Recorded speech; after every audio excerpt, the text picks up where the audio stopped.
Great opportunity for us to compete tonight and show the Longwood Nation our pace. Pressure, attack, compete, energize. Because whose house is this? What time is it? Game time. Who are we? Longwood. Let's go. Together on 3, 1, 2, 3. Together.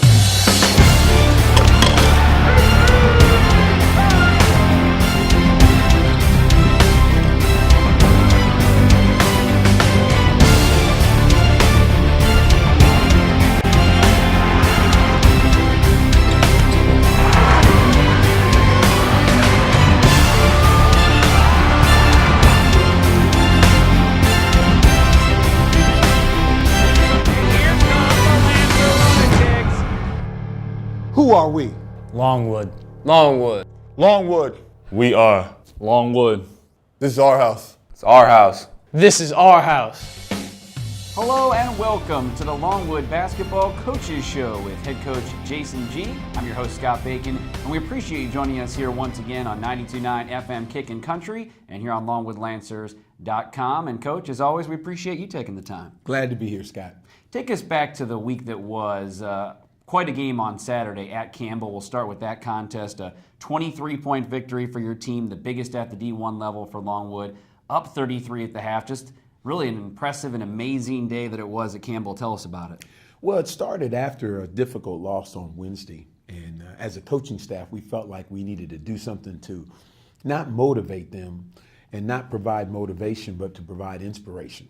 And so we collectively, and our AD helped us brainstorm on this, we collectively figured out that we would take them to the movie Lone Soldier. And the theme of that, Lone Survivor, which is about Navy SEALs that went behind enemy lines. And the theme of that movie is the fight is never over. And so all during that day, unbeknownst to the kids, I was saying the fight's not over on the bus. And then obviously once we saw the movie, we challenged them and talked to them about that. And I thought that got our minds ready. And then we made a commitment to really focus on our defense. And I think defensively, we went in that game with the right mindset, with the right game plan to defend that team, and you saw how it paid off. Yeah, that's what I was going to ask, and you might have just answered it there. What was the biggest difference on Saturday? Well, just the defensive mindset, and we came out of a shooting slump. You know, we had been in a 3 or 4 game shooting slump, and I called it a slump because I tell it like it is. We had not had problems shooting the basketball.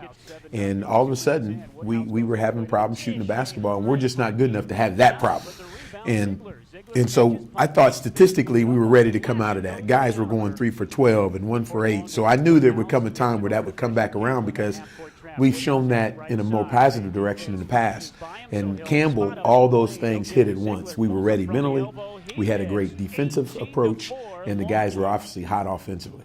Got off to an 11-0 start in that game and a change to the starting lineup. Jelani Dublin getting his first start of the season. What was your thought process? Well, I just felt like, we were having problems scoring, and that hadn't been a problem for us.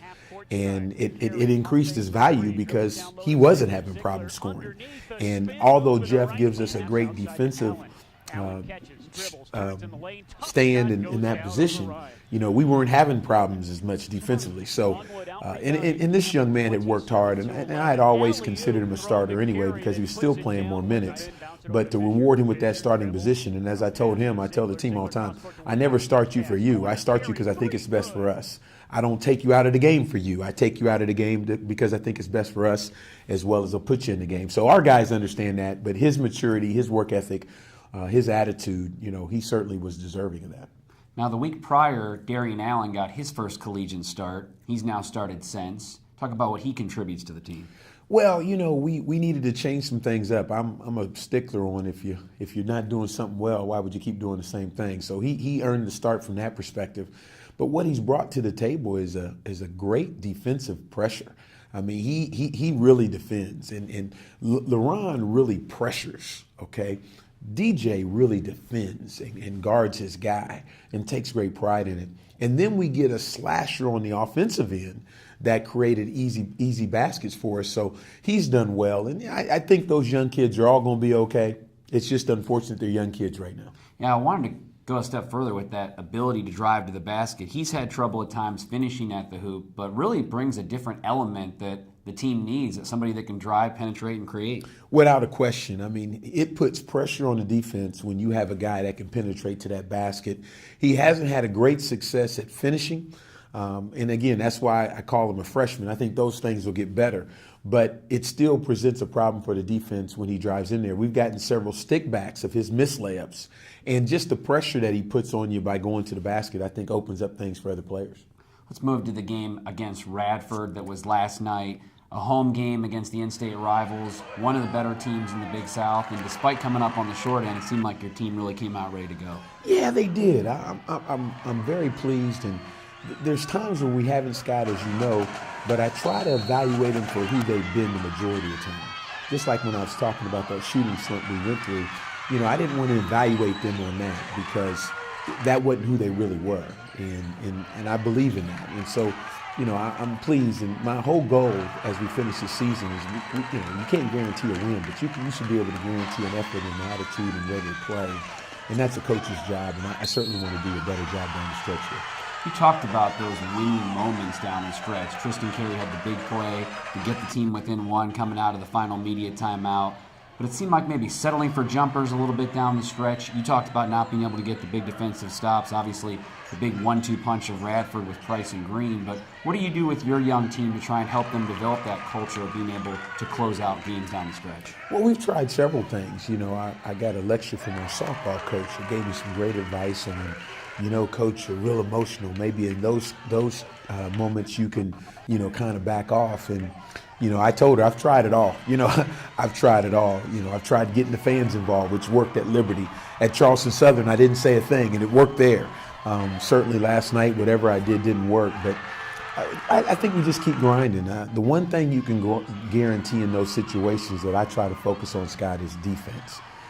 Because you can execute all the right plays. You can drive to the basket. We missed 15 layups. So there's no guarantee on that. But if you play defense, at least you can stop them from scoring. And sometimes by doing that, give you a breakout to where maybe you can get an uncontested layup. And that's what I choose to focus on in terms of our execution, in terms of how I am, how our players are. That can be debatable. And certainly we've tried it all. But at the end of the day, we got to do a better job of hanging our hat on the defensive end. And that last 4 minutes of the game, I don't think we did a good job of that. Needless to say, coming up with the win, the most important thing for you and the team. But Tristan Carey, that big play at the end, he had a really resilient effort. Get you guys on the SportsCenter Top 10, number 4 here this morning. And you have such a marketing mindset, too, and that ability to see on a macro sense what something like that does for your team, the program, and the university. Absolutely, and we've already put that out there, and that's important for us. And now here in our first season, we've had 2 SportsCenter highlights. That's Longwood. We got to get used to that. So yeah, that's something that's really exciting, and I'm really happy for him because words can't explain how much he's given for this team. People see he scores a lot of points, and obviously our leading scorer, but the leadership he's provided, the consistency, the humility, the submission to our system and our program has really been phenomenal. And I was happy for him and happy that he can experience that because we haven't had a whole lot of winning. But that's something he can remember for the rest of his life. I wanted to close out by talking about the third season. Still a ways to go. 3 games left, 2 at home and 1 on road. You've got High Point and Liberty coming up this week. How much do you start to try to change that mindset into preparation for the third season, or is it still just a game-by-game mentality? No, we actually started 2 weeks ago when we played at Coastal, and we talked about, where we played very, very hard and with great emotion there.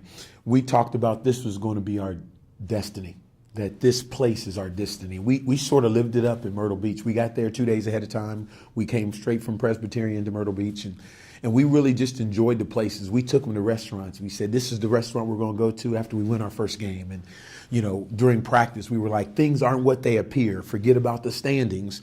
This is our place of destiny.